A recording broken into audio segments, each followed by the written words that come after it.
Saat ini, masyarakat tak lepas dari jajanan makanan dan minuman. Jajanan makanan dan minuman tersebut hampir semua dibungkus dengan plastik. Tak disangkal bahwa plastik menjadi bagian tak terpisahkan dari hidup kita, terutama sebagai kantong barang-barang belanjaan, bahkan sebagai wadah makanan dan minuman. Namun, ternyata penggunaan plastik tertentu untuk wadah makanan dan minuman bisa membahayakan kesehatan tubuh. Jenis plastik yang tidak boleh digunakan untuk makanan dan minuman antara lain: 1. Plastik PS. Jenis plastik ini dapat kita temui dalam bentuk wadah styrofoam. Styrofoam ini saat keadaan panas sangat berbahaya karena mengandung zat styrene yang dapat meracuni makanan. 2. Plastik PETE atau PET. Jenis plastik ini dalam bentuk botol minuman. Contohnya botol minuman transparan. Jenis plastik ini menyumbang jumlah sampah terbesar di bumi ini loh. Meskipun dinilai cukup aman karena tidak mengandung BPA, namun suhu panas tetap dapat meracuni minuman dengan antimon dan metaloid yang terkandung di dalamnya. 3. Plastik LDPE. Plastik ini dalam bentuk kantong sampah, karton susu, dan kantong roti. Jenis plastik ini memang memiliki standar food grade yang baik, namun dapat memicu zat berbahaya seperti zat estrogenik, dan masih ada jenis plastik lainnya. Bahan kimia dalam kemasan plastik dapat berdampak pada kesehatan manusia. Kedua penelitian telah menemukan paparan BPA, ftalat, dan aditif yang dapat mengurangi kesuburan, penurunan fungsi seksual pria, dan kualitas sperma, berkurangnya kekebalan tubuh, diabetes tipe 2, dan obesitas. Selain itu, penyakit yang bisa ditimbulkan seperti kanker, penyakit jantung, gangguan saraf, disfungsi tiroid, dan masih banyak lagi. Karena dianggap sangat berbahaya bagi kesehatan, maka butuh perhatian pemerintah untuk mengatasi masalah ini.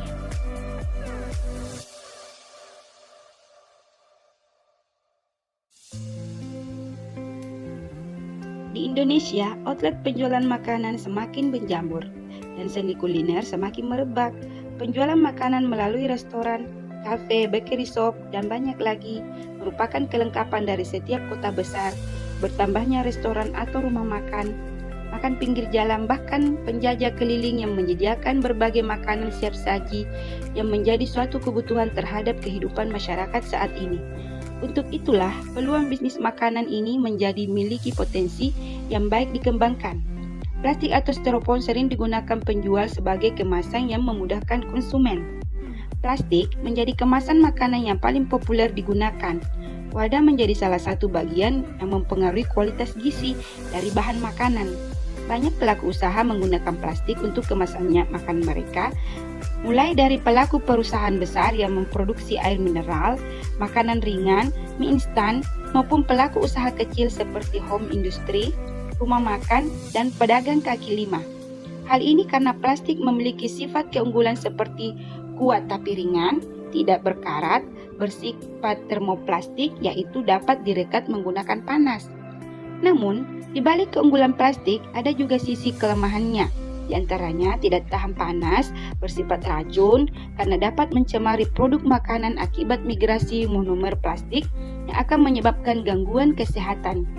Yang terkena dampak dari pemakaian wadah plastik untuk makanan yaitu masyarakat, terutama masyarakat yang sering menggunakan plastik sebagai wadah makanan dan minuman yang tidak direkomendasikan oleh Balai POM. Pemerintah sebenarnya tidak tinggal diam melihat fenomena ini.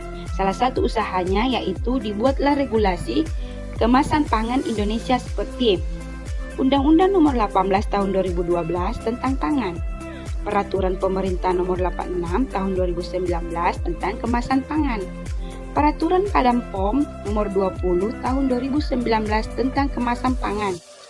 Di dalamnya mengatur jenis-jenis kemasan pangan yang aman dan yang tidak boleh digunakan, sampai sanksi administratif berupa denda, penghentian sementara dari kegiatan produksi, penarikan pangan dari peredaran oleh produsen, ganti rugi, dan pencabutan izin. Tapi, regulasi ini tidak membuat pedagang atau pelaku usaha makanan dan minuman menjadi jerah. Faktanya, pedagang jajanan makanan dan minuman semakin menjamur di seluruh pelosok Indonesia. Alternatif yang diambil untuk memecahkan masalah tersebut antara lain: 1. Regulasi. pemerintah membuat atau merevisi undang-undang tentang kemasan pangan yang dianggap tidak berhasil memecahkan masalah ini. Dan hasil dari revisi itu betul-betul disosialisasikan dari tingkat pusat sampai ke daerah-daerah. Sosialisasi bisa melalui televisi, sosial media, koran, majalah, dan lain-lain. Alternatif kedua yaitu pengawasan. Butuh pengawasan yang baik dari pemerintah, baik pemerintah pusat maupun daerah, dengan mengawasi rantai produksi sampai rantai distribusi. Alternatif ketiga yaitu sanksi. Sanksi yang diberikan yaitu sanksi yang membuat efek jerah. Jangan sanksi yang ringan, supaya tidak ada yang berani melanggar peraturan ini. Kelebihan regulasi. Regulasi yang baik akan berdampak mendukung pemecahan masalah. Sedangkan regulasi yang kurang tepat tidak akan berdampak baik, karena permasalahan yang akan begitu-begitu saja bahkan tambah memperparah keadaan. Pengawasan. Kelebihan dari pengawasan yaitu pengawasan yang baik akan membuat pelaku usaha khususnya di bidang makanan dan minuman akan lebih berhati-hati dalam memilih wadah makanan yang tepat. Tetapi kelemahannya, keterbatasan sumber daya untuk pengawasan mengingat luasnya negara kita. Sanksi. Kelebihannya yaitu memberikan efek jerah. Namun kekurangannya, ketika sanksinya dianggap ringan, maka banyak orang yang tidak takut dengan sanksi itu. Permasalahan akan tertangani ketika ketiga alternatif itu dijalankan dengan baik. Alternatif utama dari ketiga alternatif itu yaitu pengawasan. Karena meskipun regulasi bagus, sanksi tepat, tapi pengawasan yang kurang baik maka tidak akan berhasil memecahkan permasalahan ini. Selain pihak pemerintah yang melakukan pengawasan, kita pun sebagai masyarakat dapat membantu pemerintah melakukan pengawasan. Ketika pengawasan dari pemerintah baik dan mendapat dukungan dan partisipasi dari masyarakat, yakin dan percaya semua orang akan bijak menggunakan wadah untuk makanan demi menjaga kesehatan.